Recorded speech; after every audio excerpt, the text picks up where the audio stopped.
Hello and welcome to Wildly Curious, a podcast that tells you everything you need to know about nature and probably more than you wanted to know. I'm Laura. And I'm Katy, and we're about to dive into nature's wonders and mysteries with a lot of laughter along the way. We don't have any nature news today, but we did want to give a shout out to our first ever fan mail person. Yeah, you guys can do that too. If you guys didn't see on all the descriptions, it says send us a text or whatever. And if you click that, you can send us messages. Or I didn't know that was a thing. I added it and didn't tell you. Sorry. Oh, I was in there updating stuff. And I was like, let's give this a try. Or if you download Good Pods, if you guys aren't listening, it depends on like what platform you're listening to. But if you want a really good podcast platform, download Good Pods.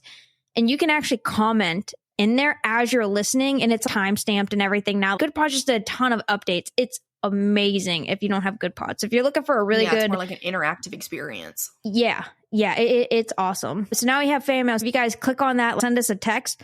It comes to Laura and I, and we can see your messages. So Laura, we got the first one in. So do you want to talk about it real quick? Yeah. If you listen to last week's episode, we talked about the Qumran caves and the Dead Sea Scrolls. And in that episode, Katy and I were talking about the different things, and one of those talked about the copper treasure hunt scroll, and Katy was like, I cannot believe that we don't know more about this. Yeah. And so we got a fan mail from someone that says, as someone who's seen every episode of Expedition Unknown, Josh Gates has done an episode on the copper scroll treasure hunt. Highly recommend. So I gotta look for it. I gotta find it. Definitely.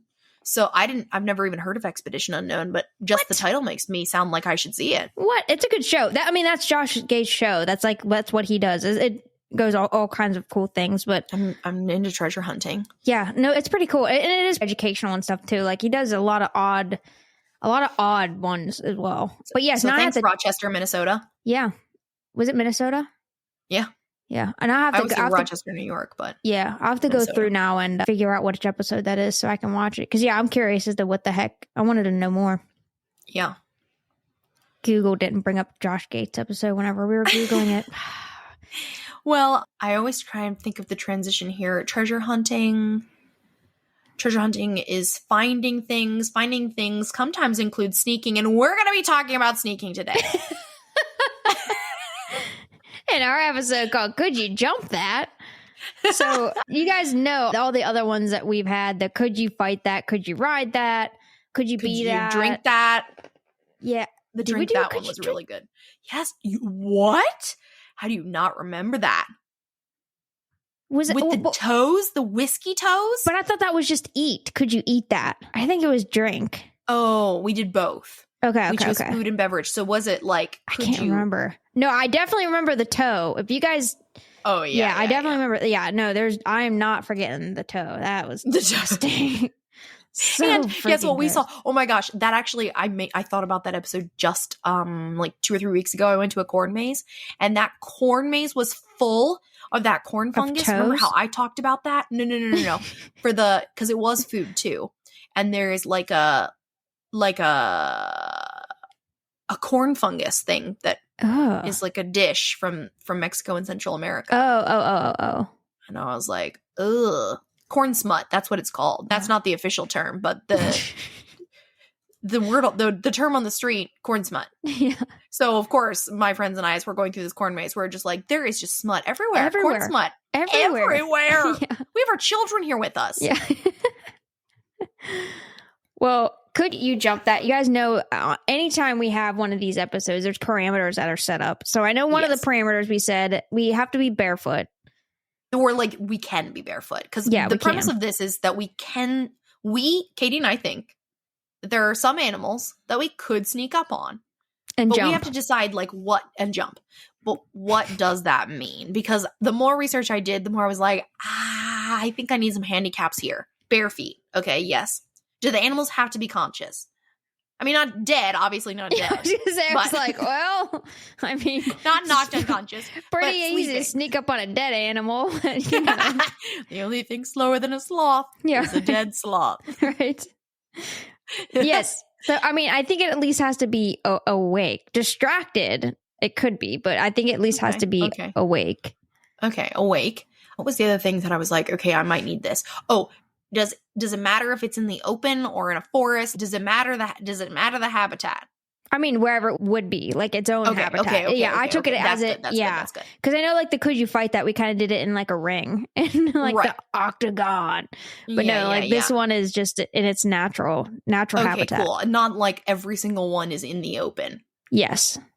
Okay. Yeah. And our one last question for parameters: do you have to be the one initiating sneak, or can you be in place waiting for the animal to come by and then you jump it? That's so specific. I don't care either way, but I'm okay. I know you have something. I know you're thinking that for some reason, and I'm excited to see why. Okay. So either or. Yes. There's just a lot. Because here's the thing, guys. There are very few animals on planet Earth that I think you're underestimating. I don't know, man. We'll see. I'll go through this, but I found out some really good fun facts, one of which I'm never going to get, and I have a much higher appreciation for this animal now. Oh, good. I think, again, this is going to be one of those episodes like the Could You Fight That, where you and I just went totally different directions. I'll let you go first. Go ahead. All right. Oh, geez. Mammal, bird, reptile. All right. Well, let's start at the top. I have these in no particular order, not from like easy to hard or anything. Okay, neither do I. Mine are. As my brain thought of animals, there they are. Okay.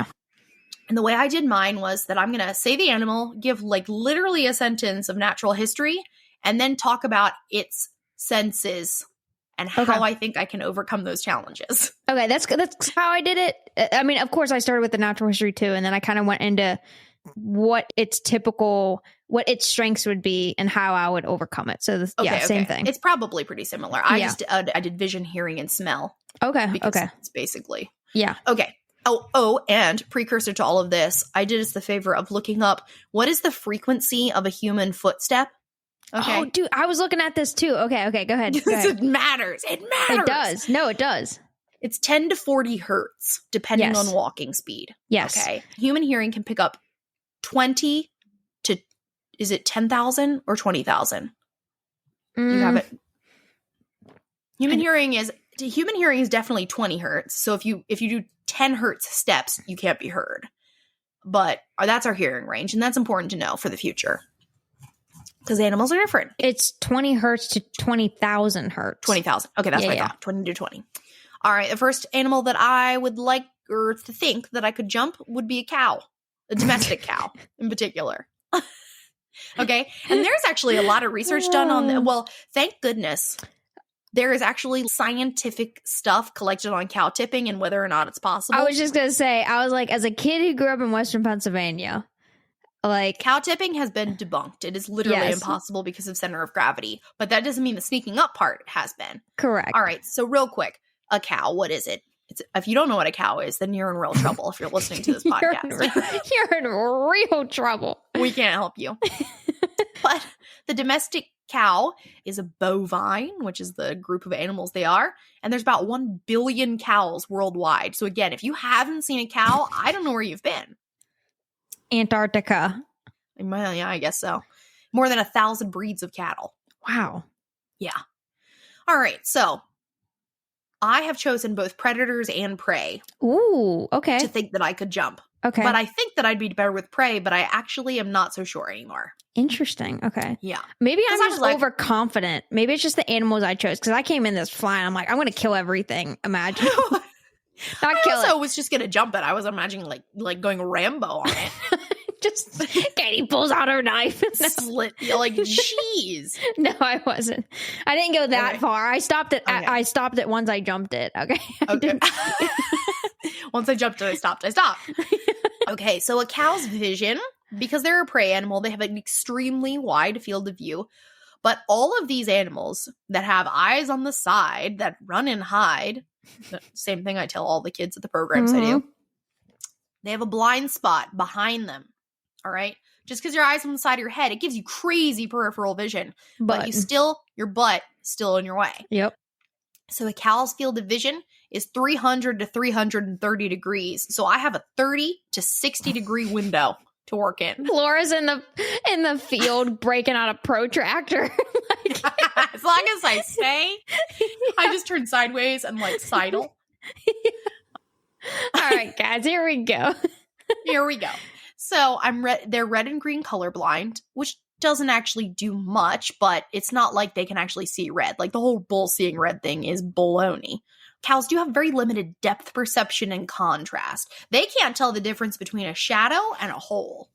I feel like I could use that to my advantage. And but surprisingly, okay, never mind. They can see well. I'm just gonna leave it. I'm just gonna leave it because I'm like, how do they breathe? Oh, they get a shadow and a hole. Man, cows should be struggling. Like they're not looking. And they can see well in low light. So honestly, unless it's dark. Okay, also, we didn't talk about whether it has to be night or day. So could the cow be awake, but it's at night? It's probably my best. It's your parameters. You can give the specifications for exactly when you need to jump on it. Okay. For their hearing, they can hear both low and high frequencies better than humans can. Great. But they do have a hard trouble pinpointing noise. So they will become like, huh? But they don't know where that sound is coming from. Okay, so they know there's a noise around. They just don't know. They know there's a noise, and they can hear that there's noise better than we can. Yeah. And they have a strong sense of smell. All right, so how do I jump a cow? I have to go straight up hunter like this. Like, I gotta mask the scent, whatever that be. Like, I either gotta make myself smell like a cow or smell like the earth. Wait, did you say anything about their smelling? They just said it was strong. They have a strong sense of smell. So just like, or stay downwind. I either gotta stay downwind, and they have to be turned the right way so that I am approaching from the rear. And I would be in camo because they can't see contrast well. With your protractor. Right? I probably have on like a ghillie suit so that makes sense. It like waves my contrast, and then I would be coming at night. Which is really creepy to think of. Like, me in a ghillie suit creeping through a field of cattle. Just try to jump one. Ready to get one before it falls asleep so I don't feel like I'm taking advantage of it. But still coming up and jumping it. Or, because it's a domestic cow, it's not even going to be alarmed if a human is coming up behind it. No, anyway. it's really not. I actually think my best advantage it is that if I make friends with the cow first, they'll let me jump it. Yeah. It doesn't even see me coming. It just, I think I'm a friend, and then I betray it. And then I just jump it. And so, cow. I think I could. I think so. This is actually the one I feel the most strongly about, unless it's a really skittish cow. Okay. All right. Not bad. Not bad. My first one, a housefly. I know I'm not very good at it. What? I'm actually pretty good at it. So housefly, this is another one that if you guys don't know what a housefly is, also with the cows, don't know where you guys have been, but they're known for their quick reflexes and short lifespans, about 28 days.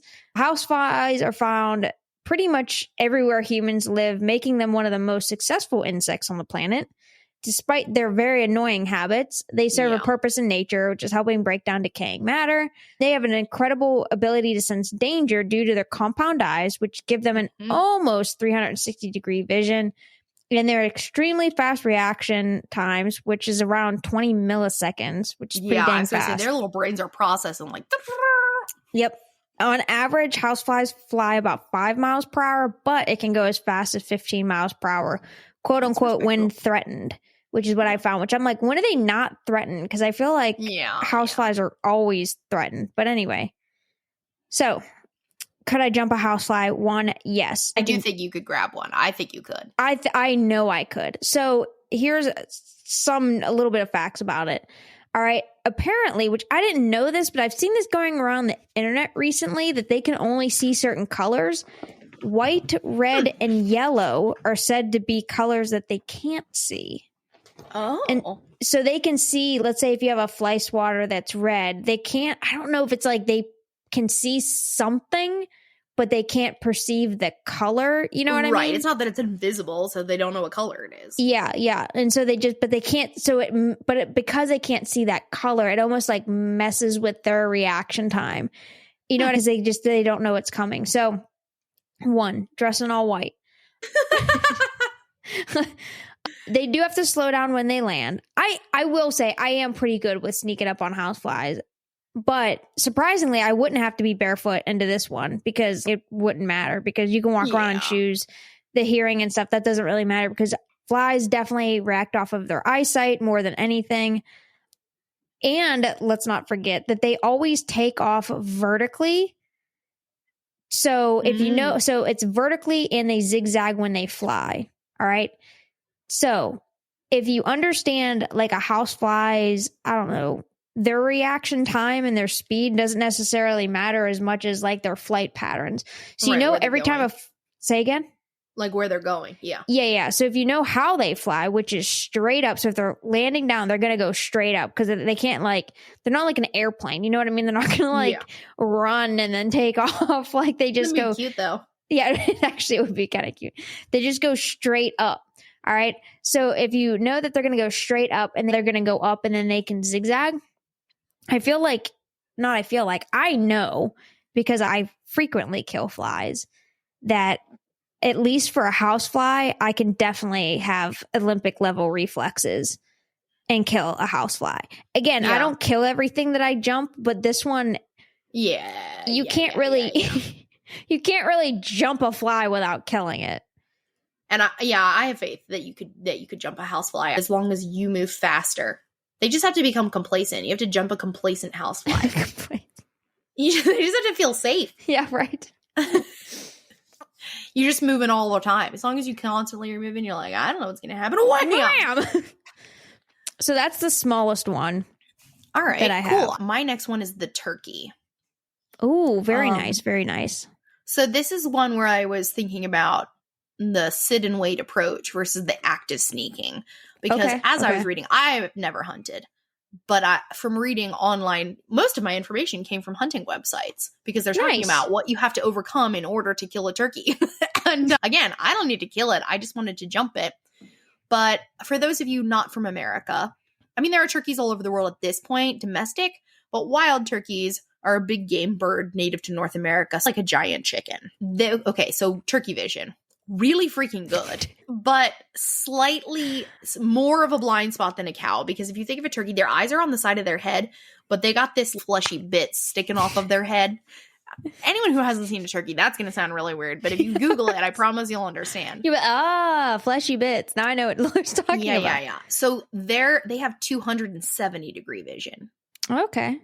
Which is actually that's a pretty decent window. No, it really is. I got 90 degrees. To work with behind a turkey. Right. However, they have what's called Lauren, a protractor again out there. I got a whole 90 degrees to work with here, guys. Geometry was always my specialty, not algebra.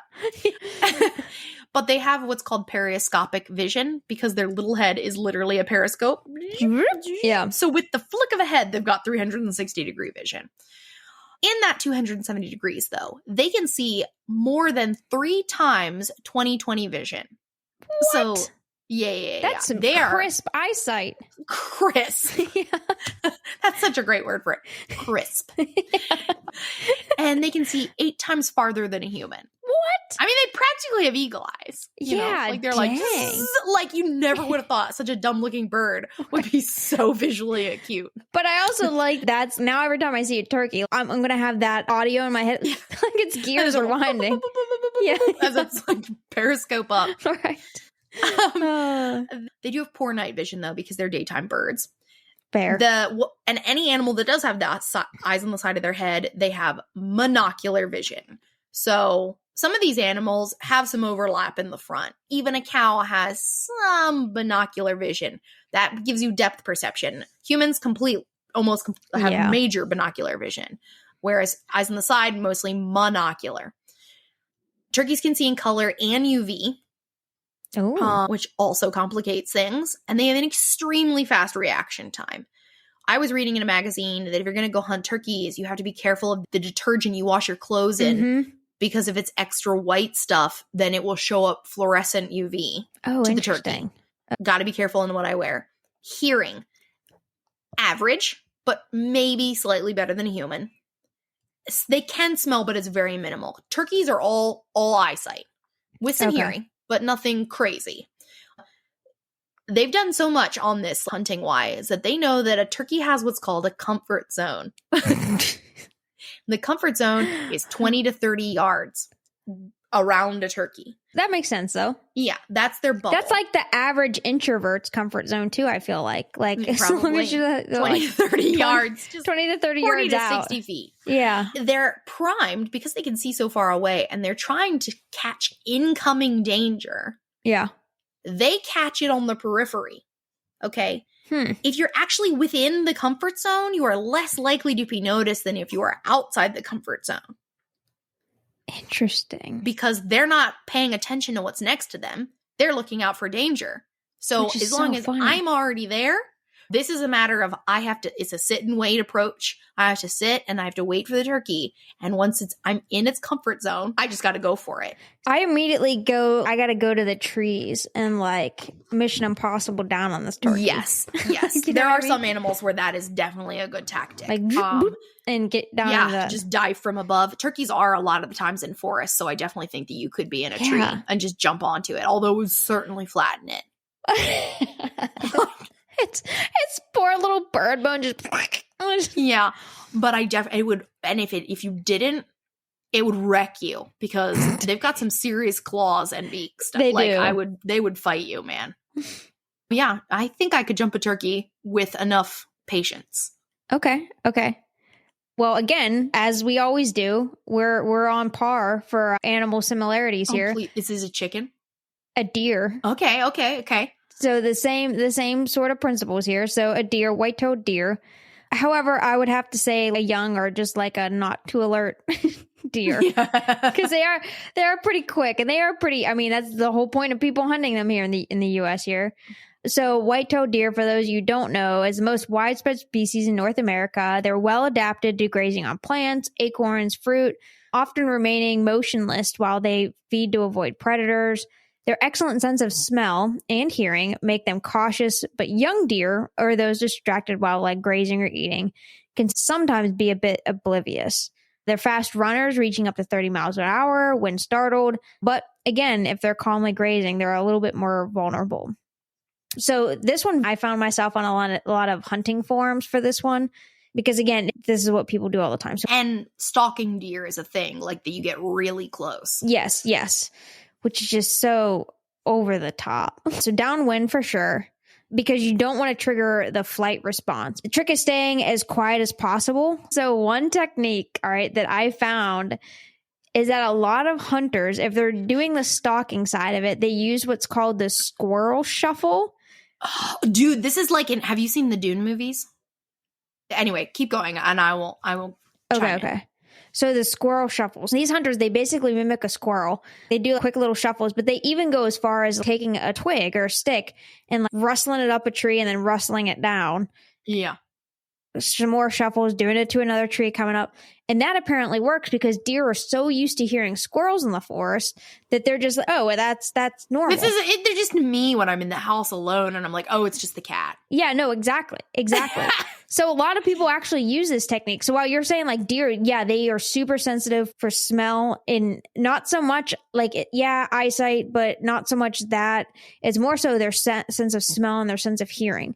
And you were saying about how the decibels of which a human can hear, deer have super, super sensitive hearing. And so you have to beat that somehow, or you can just play along with it. And so these people that are doing this squirrel shuffle, they're just playing along with it.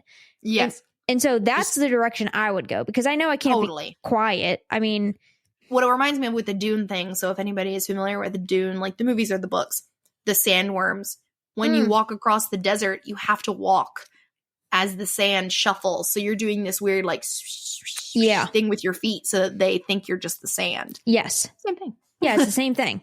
Yeah, you're just blending into your surroundings. So then I would have to do with the squirrel shuffle, stay downwind. Now, deer, unlike the turkey, deer is definitely one that you have to watch what detergent and everything like that you use because they are very sensitive to that kind of stuff. People cover themselves in urine, like to make. Yeah, which is a bit extreme. I'm sorry, I'm not going to do that. I would rather act like a squirrel than cover myself in urine. But yeah, so that would definitely be my approach for a white-tailed deer is just the squirrel shuffle.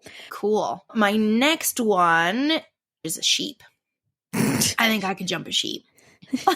I think I could jump a sheep. So what is a sheep? Probably seen one before. They're pretty domesticated at this point. They are woolly ruminants, which just means that they have wool and that they have a four-chambered stomach. There are over 200 breeds of sheep in the world. Okay, sheep vision, real good, like a cow, but a little more because sheep are wider than the wool actually blocks some. So their field of vision is 270 to 320. So in between a turkey and a cow. This is another could you measure that episode? In between a turkey and a cow. They have a very small binocular vision. Mostly monocular. Again, not very much depth perception. They can see in color, but not as well as humans. And they are very alarmed by strange colors. If somebody shows up in a yellow raincoat, they're going to lose their minds. So like earth tones. Let me get out my earth tones and put away all the bright clothes. Yeah. So the cow, the deer, and this sheep, something they all have in common is the horizontal pupil. So a lot of grazing and browsing animals have this horizontal pupil. And that gives them a wider vertical field of vision. So not only are their eyes on the side of their head, but their actual pupil is like a big rectangle. And that increases the field of vision. And what I was reading is because I was like, okay, I will just jump a grazing sheep. No. When they're grazing, they have 360-degree vision. Because when their head is down, their pupils that makes sense. And then they can see between their legs. The only thing that's blocking their vision is their own body. So if their head's down, they can see. Once again, I bring up the point that humans have evolved so lame. So stupidly. Yeah. Like nothing about us is built for survival. That's what I was like. Thank goodness we invented projectiles because otherwise we weren't going to be eating meat. No, there's nothing. Like, gosh. Our brains definitely had to figure it out. Right? Their hearing is better than humans because they can hear a wider frequency of sound. And their smell is as good as most animals and particularly sensitive to their own predators. Okay, so basically a sheep is indestructible. Unless, or unjumpable, I should say. I think, unless, again, later in the day, not during the day, make friends with the sheep so they're not as freaked out by you. And then try and get it from behind. I actually think that if you got it when it was in a herd and everything is making a lot of, they're all talking to each other. Just like, it's noisy out. Yeah. I am going to rely on background noise to mask me coming up behind the sheep. Because for sure people have jumped sheep in order to be able to shear them. You have to be able to grab a sheep. Wild sheep, maybe not. But domestic sheep, yes. I do think that I could run up behind that sheep and grab onto its wool before I could get away. Yeah. Okay. See, you're doing a lot better jumping these animals than what you thought. All right. My next one, quokka. They're small marsupial, native to a few isolated islands off the coast of Western Australia, particular Rottnest and Bald Islands. They've gained fame for their smiling faces and friendly demeanor. As herbivores, they feed on grasses and leaves. They only stand about a foot, maybe 2 feet tall. They hop like kangaroos, but aren't as alert to danger because of the lack of predators on in their habitat where they live. Complacent. Yep, exactly. So again, I'm like, I don't want to say I picked an easy prey. Complacent quokka is such a good band name. It is though. That's a good one. That is. So I honestly, I didn't want to say, oh, I'm just going to pick easy ones. But at the same time, I was like, dude, I could jump this. First of all, I've been around rock wallabies in the wild, quote unquote wild, the ones that are used to people. I have pictures of ones freaking sitting on my lap. Like they're so easy. I mean, yes, if you startle it, they're going to take off and you're done for. But I feel like, again, they're only a foot, 2 feet tall. I feel like if they're nibbling on some grass or they're just kind of chill, they're like just under 20 miles an hour, which is fast, but I still feel like as long as you don't startle it, I feel like because again, I've been confident with my ability for rock wallabies and other ones that are basically the same size as it. And they're not as agile as kangaroos are. So that's the other thing, is because there are no predators on their island, they've kind of evolved to be so chill that they're just kind of like, meh. They don't sense danger. Like you say, complacent. They're just sort of like, whatever. Yeah. You're just walking by and then jump it. Yeah. I just feel like, you could just walk up right behind it and jump it. So again, I don't want to be like, picking easy prey. But at the same time. I'm picking easy prey. Picking easy We're prey. such creeps. Yeah. Honestly, like the only challenge I would see with the quokka, let's say if you did startle it, or if you try to go in too ambitiously and you spooked it or something, you would definitely have to have the right momentum for their hopping stride. But still, I feel like if you could catch them while they're stationary, even mid hop, you just have to commit. And so much once you have to commit to it.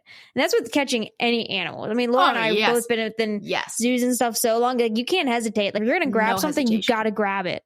You just got to grab it up. Like, you cannot hesitate. And that's the biggest thing. The more you hesitate, the more likely you are to get injured. Yeah. You're going to hurt yourself or the animal itself. So you just have to commit. So quokkas, I definitely feel like, are one of the ones that I could definitely sneak up on and jump. Nice. How do I connect to a quokka? No, this is chubby. All right, my next animal is chubby. I've got a walrus. Ooh, aw. I don't know. I just feel like walruses don't do much. I don't think much phases them, is what I should say. So I think that they'd let me come up. They just wouldn't expect me to jump on them. Yeah. I mean, they can get aggressive. I mean, males can definitely get aggressive. So I would definitely go for a female for my own safety, because they're very large marine mammals. We're talking hundreds and thousands of pounds. They're huge. Depending on if it's male or female. So are you going to go on land then? I'm assuming, because I know you don't like water, anything water. Plus, there's no way I'm jumping anything in the water. Yeah. That's not my element. You and your belief that you could ride a tuna. Listen, I'm so okay. No, it's not even the riding the tuna. It's that what was the other one that fight that? So I would corner it and you're in the ocean. So there are two subspecies of walruses. They live in the Arctic and subarctic oceans. I didn't even know that. I didn't know that. Yeah, I didn't know that there were two. Yeah, well, it's the Atlantic and the Pacific. I mean, just live in different oceans. Yeah. Genetically, is there a difference though? Hold on, let me look. Probably because of being separated by an ocean. Vision, not good. Not very good. I mean, not terrible, but they're not using their vision to find their food, because walruses eat by grazing like a manatee. They've got a whiskery face, and they're going down to the bottom and they're getting crustaceans and things. Yeah, so they're not using vision. They're actually using their sense of touch. They have extremely sensitive whiskers. So I need a walrus that is not resting its head on the ground. Okay, because I don't want it to feel any vibrations. It has no whiskers. It has to be looking around, contemplating its own existence. So not really focused on things, but not laying down. Hearing is decent. They can likely hear up to 1 mile, which is better than a human. Okay. And their sense of smell is very good. Okay, so I have to smell like a walrus. Probably just being me in like a hot summer day. And then sneak up on that walrus. Walrus colonies are loud.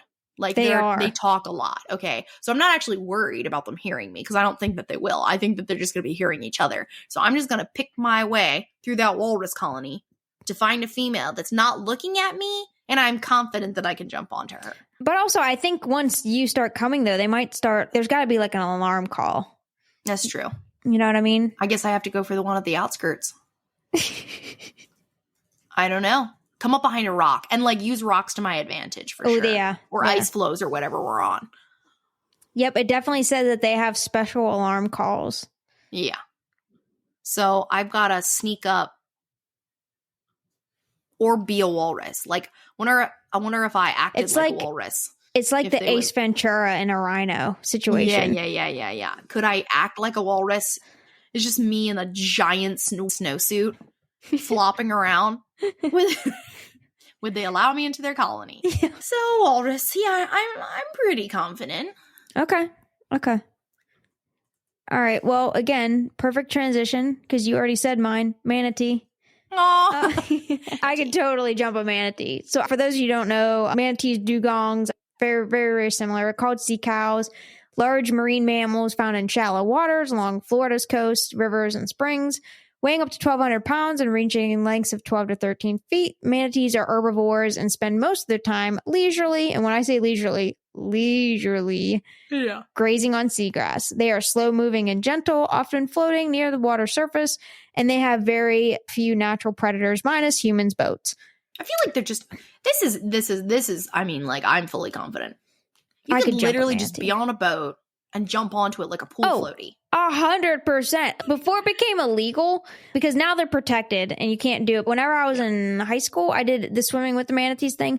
First of all, I mean, you can still swim near them. You just can't approach them. Where whenever I went, it was you have to let them approach you, but there weren't as many laws back then. Yeah, leisurely as all get out. They, not a care in the world as a manatee. I mean, that's why, like, they're the biggest threat that they face are boat propellers, because they don't get out of the way. But yeah, I could jump it. I mean, they don't. Let me see how fast they actually go, because it's not There's fast. no way it can be much. They're actually, like, their bodies have barely any appendages. Like, even their tail is like a joke of a tail. So this one says up to 19 miles an hour. It says in short bursts, but I still normally they swim normally about 3 to 5 miles per hour, which drifting. Yeah. But no argument here. You can jump a manatee. And I would love to. They're so sweet. They really are. They are amazing, really cool animals. Yeah. So yeah, could definitely jump a manatee. Definitely. All right. Well, I got a bird. I chose the mourning dove. Ooh, okay. At first I was like, I'm going to choose this one because they're so dumb. But they're actually really good at detecting predators. Not surprising. That's it. That's all they can do, because they can't do much else. Mourning dove is a seed-eating dove from North and Central America. It gets its name from the sad call that it makes, so mourning, grieving, not mourning time of day. Right. And most of the data that I found actually wasn't about mourning doves, but it was about pigeons, and I figured they're related, so it's got to be close as far as, like, vision, hearing, all that stuff. Well, and I told you, too, we did that one episode, I don't remember, I think it was one of the research ones where I talked about how pigeons, they remember people up to, like, 20 years and stuff like that. Oh, yeah. Pigeons, we talked about that in the military animals episode, and how amazing they are. I have a mad respect for pigeons. I don't, but go ahead. I do. But mourning doves, there's something about them. Like, I am for, like, a scrappy homing pigeon, but, like, a mourning dove, they're beautiful, but they totally, you can tell, have nothing going on in there. And the amount of times that I've almost hit one with a car because it does not fly until the last second, and that is a car coming at its face, right? Not from behind. Yeah. Okay. Vision, they have really, really, really good eyesight. Excellent color vision, can see in UV, and they only have a 20-degree blind spot, which is our smallest one yet. Okay. Their little slender heads and their eyes are so on the sides. Right. Their second best is hearing, which is still incredible. They can hear a wider range than humans, including infrasound, which is things so low human beings cannot hear it. And they actually think that hearing is actually a major way that they navigate, because they're hearing things that we can't hear. Huh. Because it was horrible reading these, I'm like diving into pigeon research studies, and they're talking about, they take human pigeons and they release them other places. And then they were like, okay, what about time of day? Okay, what if we take away, they called it a monocular pigeon, which definitely just meant that it only had one eye, or like covered things with eye patches. So they're taking away one sense at a time. And so that's how they determine that hearing is actually like a major thing. Wow. And smell. Everybody always thinks birds can't smell, but that's not true. Yeah, they definitely can. We know that many birds have really good smelling, and pigeons and doves are one of them. They can make a scent map in their heads. So these little mourning doves are like, they have literally been called eyes with wings, like pigeons have. Eyes with wings, with great hearing and an excellent sense of smell. People hunt doves, though. People hunt mourning doves. That is a game bird. So again, it is very much a sit and wait. At least it says that's once you're most successful, they come in for a landing, and blammo, you gotta snag it. That's another commitment one where you have to, if you're gonna go for it, go for it. Or the other, because if you've ever seen a pigeon, if you've ever seen a mourning dove, they're at our feeders all the time, and they are real skittish. They don't let me get too close. But the amount of time it takes to get that fat little body off the ground, if I was quick enough, I could snag it as it's lifting off, because you can see it's like effort. They're chubby and it takes a lot to get them off the ground. But once one gets off, they all go, because if you've ever heard when mourning doves flap their wings, it makes a whistling noise. Mm-hmm. They have specialized feathers that create that whistle noise that they think is alerting other doves to to predators. I have to snag it. I have to commit. Yeah. And I have to wait there for it to land in front of me so that I can grab the pigeon. I think I could get a mourning dove. And honestly, maybe I could. I might have a better luck grabbing it from my car window, because they clearly aren't afraid of vehicles. Right. Just drive by, open up the car door, grab it. Just grab it. Snag it while I'm driving, drive by. Sneak attack. It's not even sneaking. I'm just grabbing it. Yeah. Oh, that's a good one. I still hate pigeons. All right. My next one, I don't know how to transition because it's the eye. Oh. A lemur native to Madagascar. We've talked about this one before. Mm-hmm. It's known for its large eyes and long, spindly like middle finger. Yeah, that it points. It uses the middle finger to tap on tree bark and locate insects to eat.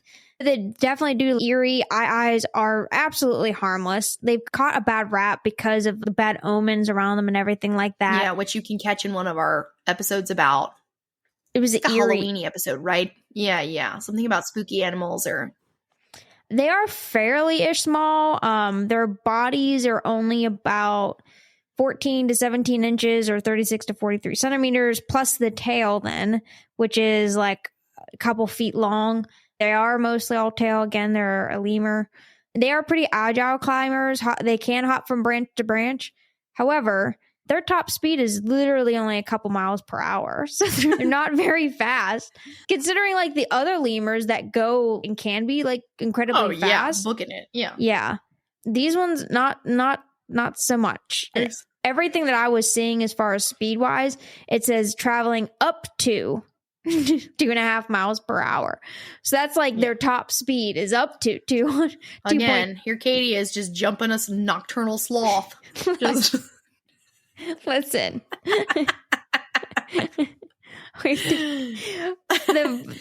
Could you jump that? I am succeeding with flying colors here. Yeah, Katie's gonna win no matter what it takes. Yeah, right. That's all I'm about. It's just I'm gonna win this. So I picked either the dumbest or the slowest. That's why I came into this and I was like, I don't think I could jump any of these. And Katie's like, I definitely can. Definitely can. Yeah. Also, I'm just overly confident with most things that take like athleticisms. I'm just like, oh, I can totally do this. Like, it's fine. The animals' adaptation haven't failed them already. Like, my sheer determination and stubbornness will. If Mother Nature hasn't failed them already, I'll get them. Yeah. Oh, I'm gonna make that a quote for something. But yeah, so an eye, whether it's on the ground or in a tree, they're not fast at all. Honestly, because they are nocturnal, the hardest part is going to be seeing one finding for me. Yeah. That's going to be the hardest part, is me actually being able to find one to jump. But other than that, yeah, I could totally jump an eye. All right, on to my predators. I will go with my nocturnal one. This is the one I was laughing so hard about this one. So the American toad. This is my throwaway one because I know I can catch toads. So this is the one that I am most confident in. But the American toad I chose because it's the one I'm most familiar with, and they're right around here. They're an amphibian from North America. They are nocturnal and they have dry, bumpy skin. Classic toad. Yep. So toads, we have toads at work. I know I've talked about them before, and they're one of my favorite animals to work with because they're so funny in how food motivated they are. Oh, and yeah. They just have a lot of personality for a toad. As far as vision goes, they have the most gorgeous eyes. I always tell the kids at work, I wish I had toad contact lenses because they have the most beautiful golden eyes for seeing in the dark. But not only can they see in the dark, they can see color in the dark. I didn't know that. Crazy. I didn't either. Yeah. They have 2 types of neurons that are activated. They're activated by different types of threats. Some are activated by large objects that are perpendicular to the toad. Okay, so up and down. And other ones that are activated by objects that are moving towards it. So it's got different brain things going on depending on movement. But if anybody's ever tried to feed a toad before, you know that whatever you feed them has to be alive because they don't react to stationary objects.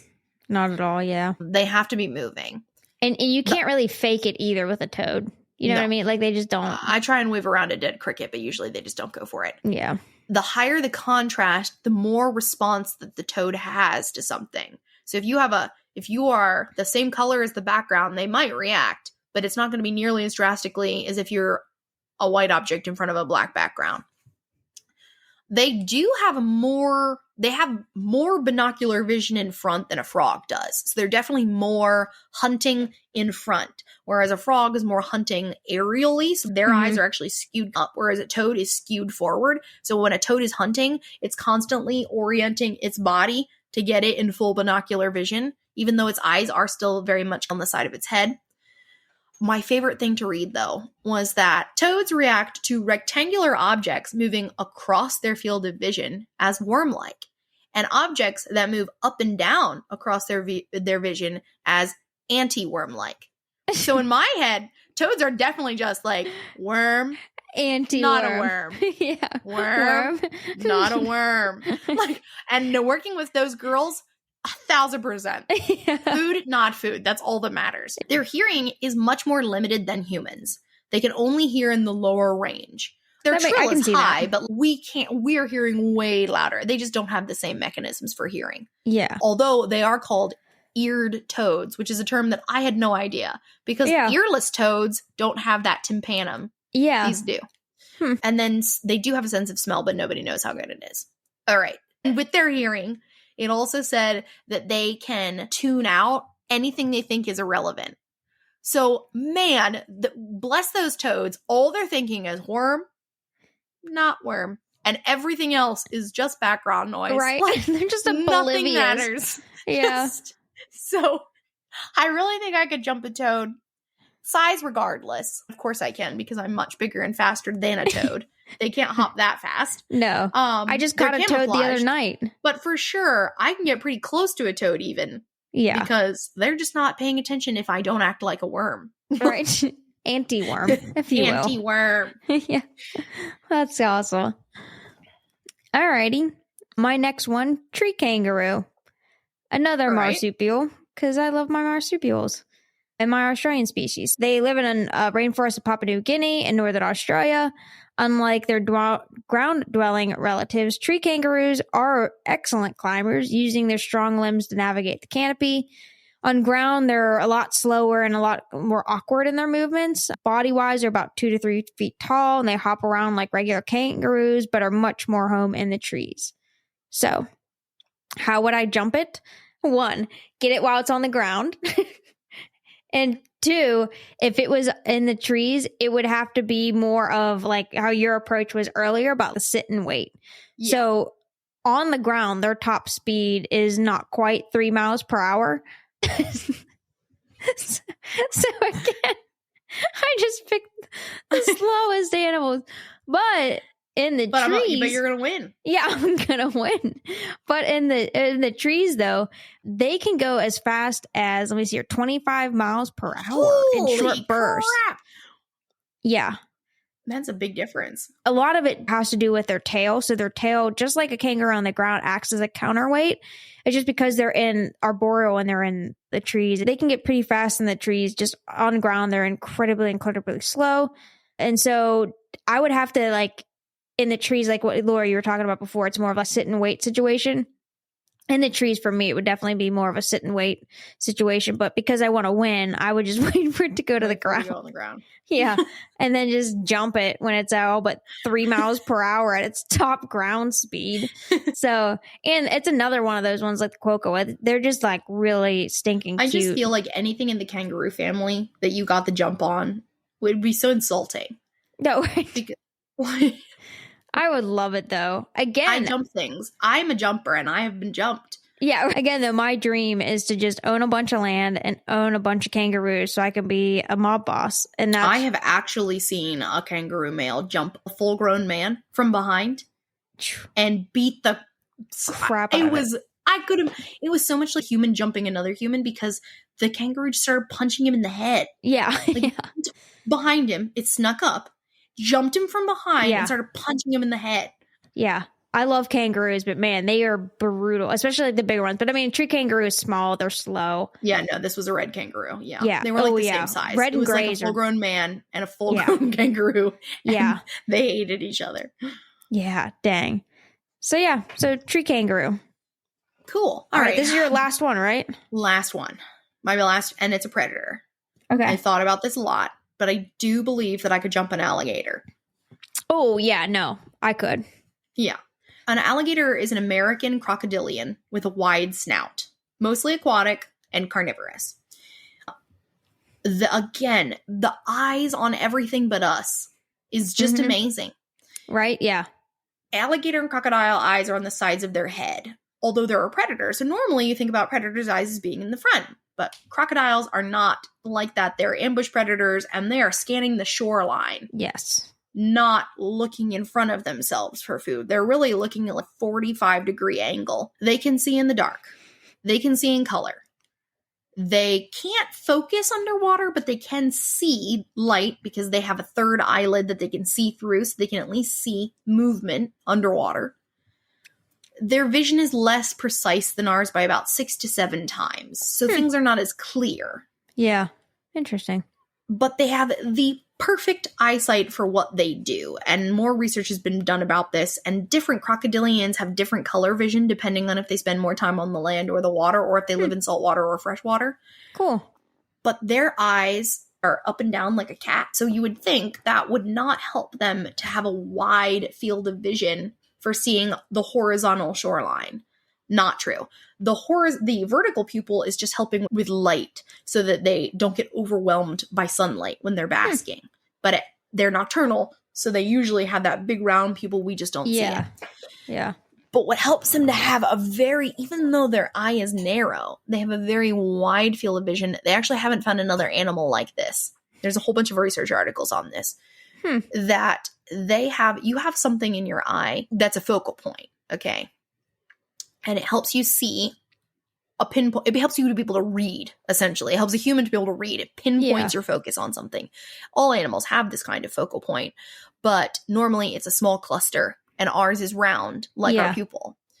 An alligator or crocodile has one that those eye receptors, it's called a fovea. In some animals, it's rounded and horizontal, like in the deer. Okay, that stretches it out, but isn't clear. The crocodile has a dent in theirs, and it has stretched those ganglia out horizontally in a vertical pupil, which means that they can see with perfect clarity a line, like on the shore. Unlike a deer who has a wide field of vision, but it's not necessarily precise. Yeah. So this is made for hunting, but it's made for hunting the way that they do, which is just amazing. Yeah, that is neat. So can't jump them unless it's from behind if you're relying on vision.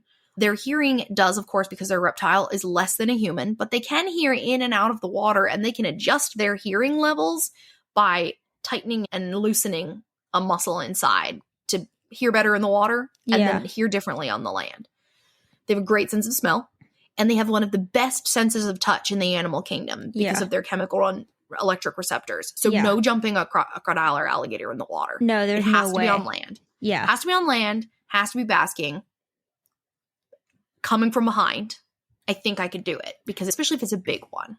I was going to say, they're way more docile than a crocodile or saltwater croc or anything like that. Yeah, I think that they just wouldn't think that anyone was going to jump on its back. Yeah. Like, they don't have predators.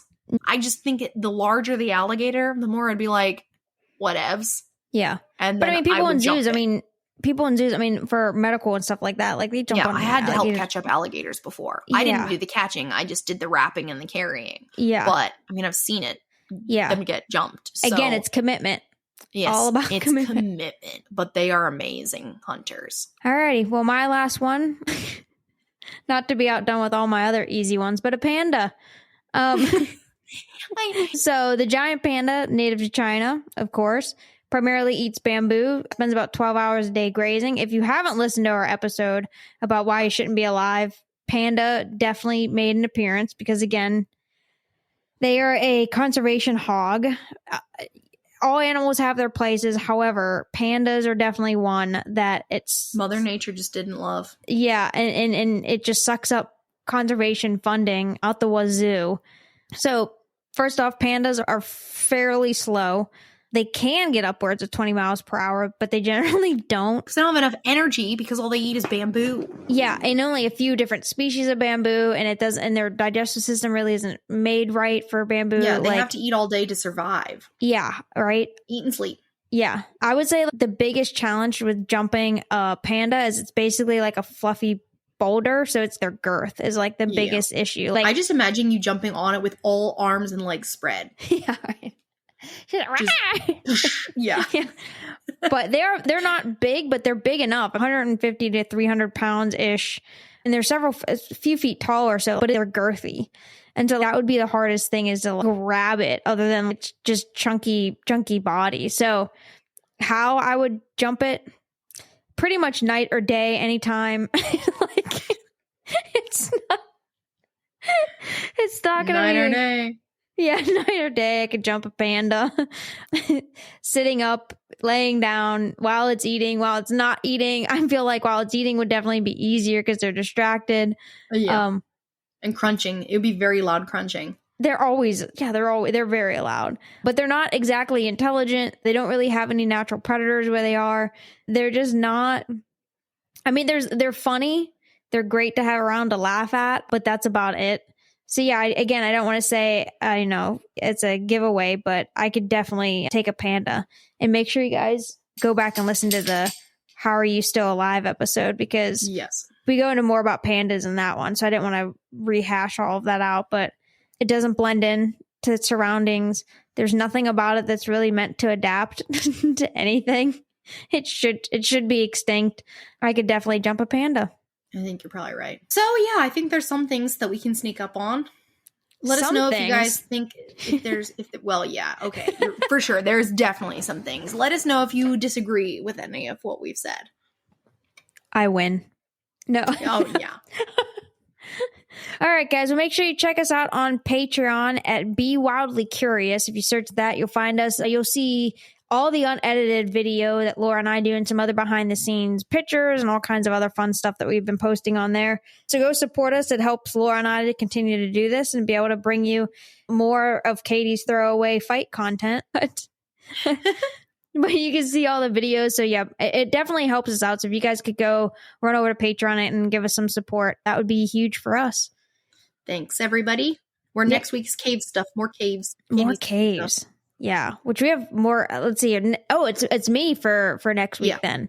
That cave stuff. I don't remember which one, but I'm sure it's going to be great. Yeah. Whichever one it is. All right, everybody. See you next week.